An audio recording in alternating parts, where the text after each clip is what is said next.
So what's your name? My name is Dres the BEATnik, human beatboxer, MC, lecturer, all-around good guy, concert host, father. I'm from Philly, but I live in Atlanta, Georgia. What you want now?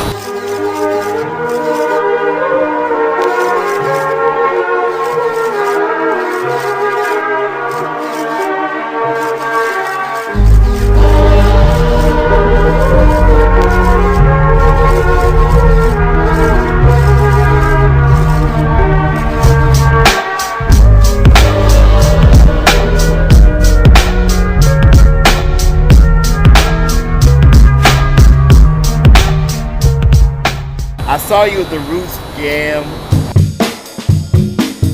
You got up there, actually like blew up on stage. Like people were just talking about you the whole night. First off, like how'd you get started? Like how'd you know you had that gift to start beatboxing? Actually, I really didn't know. A lot of practice, you know. My neighborhood in Philly, up in West Oak Lane, just you know, a lot of MCs, a lot of rhyme ciphers. You know, actually could keep a beat the most consistent out of all my crew. Yeah. And that pretty much just turned into something and then into something else. And then I had an off-chance meeting with Rozelle, and you know, I cite him as my mentor. He actually gave me a number of pointers and tips on how to build polyrhythms and breath control and things like that. And then what inspired you, you know? Well, as far as beatboxers are concerned, Rozelle's definitely an inspiration. Michael Winslow is an inspiration. No doubt. Bobby McFerrin, the Human Jock Box. Yep. Buff Love from Fat Boys. You know, rest in peace. Yeah. You know, Dougie Fresh, Kenny Muhammad, Kid Lucky. I mean, I could cite, like, I mean, there's a lot of, you know, cats that inspire me to do what I do. And I know that I wouldn't be able to be here in front of your camera if it wasn't for, you know, those people. What do you think about beatbox now? Because it seems like it's such a lost art now. I don't think it'll ever be a lost art. I think it's no different than marijuana in the United States. You know, until they find a way to make money off it, it'll always be something that's outlawed or, you know, not taken as seriously. As far as hip hop is concerned, like, I mean, it's not, like I said, the art isn't going anywhere. Hip hop just hasn't found a way to make serious money off it. Yeah. You know, other genres of music have embraced the art form. Like you have, you know, beatboxers that kill it, you know, drum and bass, electro, all sorts of other styles.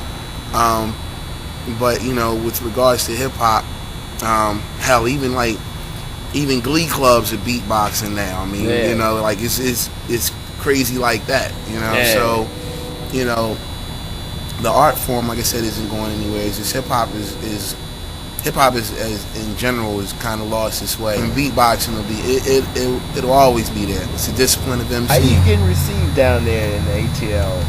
Actually, I'm received very well in Atlanta. It took a minute. You had to keep in mind, like when I got to Atlanta, there wasn't a live representation of you know, traditional hip hop. I, alongside a number of very talented and very hungry and persistent individuals, helped to kind of break the ground and create a market. And so far, so good. You know, that's been like almost 14 years ago, 14, 15 years ago. Before then, I mean, there's always been like college big shows and things like that, but never in a live capacity. And like I said, I mean, I've been received pretty well, you know, because I first and foremost, I love music. Yeah. You know, so I'm not going to put myself in a situation or position where I'm going to limit myself by anything. And more importantly, I love music that says something. So there's a little bit of the antithesis of that, you know what I'm saying, if you will, out of the dirty South. Yeah. But for the most part, you know what I'm saying, you know, it's been pretty good. It's been pretty good. It's a very vibrant underground hip hop scene in Atlanta, independent progressive hip hop scene in Atlanta that I think rivals any city in the country. So how did it feel to get that call from Questlove to go and get on that I mean, just for what it's worth, just doing right by people who actually made that opportunity happen. Yeah. Because I mean, we got ourselves in the door. Everything else that happened after we got ourselves in the door happened actually as a result of just knowing and doing good by people. First person I seen was talking with him, was like, how do we do this? How we make this happen? And he was like, yeah, there's no way that's going to happen. And so you know how we do. We're people that turn lemons into lemonade. Yeah.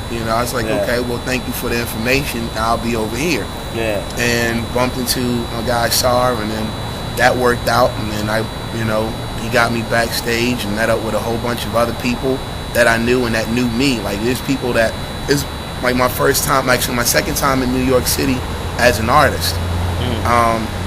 So it was rather refreshing to see how many people actually recognize me as opposed to the other way around. I was just as surprised. Like, R.A. the Rugged Man, he was there. You and I, some good cats. Yeah. Man, Swiss Chris, drummer extraordinaire. And Jenny Sutter and Rich Nichols. OK Play actually helped and make that happen as well. Like, so I mean, like I said, it was a blessing. Yeah. It was a blessing. And it was a great way to come to New York. You know what I'm saying? Great way to come into New York. You brought the house down, man. Like, Thank you for that. You really did. First out, cats would say, okay, and then you did that 7 Nation Army, and then people were just like, oh, right. Snap, So it was a good look. What's next for you, man? Well, currently an album out. It's actually online. You actually check it out on my blog called The Grand Conductor. You can get it exclusively on my blog. It's the BEATnik Chronicles.blogspot.com. Word. And also I'll even make the same concession to the good people at thecouchsessions.com. No doubt. And so that album is out. It's a free album. It's more of a recap of what I've been doing for those that have never witnessed my journey as a musician. To give a good insight as to what I've been doing. I have a radio show, an online radio show called Smart is the New Cool Radio. It's a video / radio broadcast podcast. I also have a residency at the MJQ Concourse in Atlanta, Georgia. Nice. For an event called the Friday Night Fix.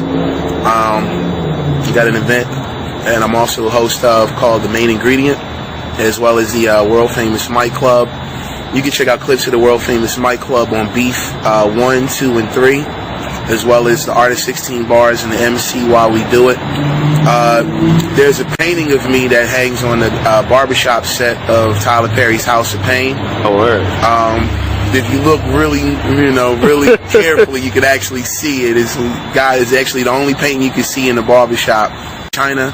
Oh, wow. I'm a cultural liaison of hip hop culture to the People's Republic. And just trying to get back and forth, just trying to get back to New York as quickly as possible. No doubt. Hopefully be able to make a stop here in D.C. and see some good friends like, my man Odyssey and the good people over at the Diamond District. You know what I mean? I mean, that's pretty much it, man. Like, I mean, there's a lot more, but everything else you can check out at dresbeatnik.ning.com, or if you're on Twitter, much like you are, at Dres the Beatnik, DRESTHABEATNIK. That's what's up. My name is Dres the Beatnik, and you are in tune to thecouchsessions.com. Get your mind right before you get your brain left.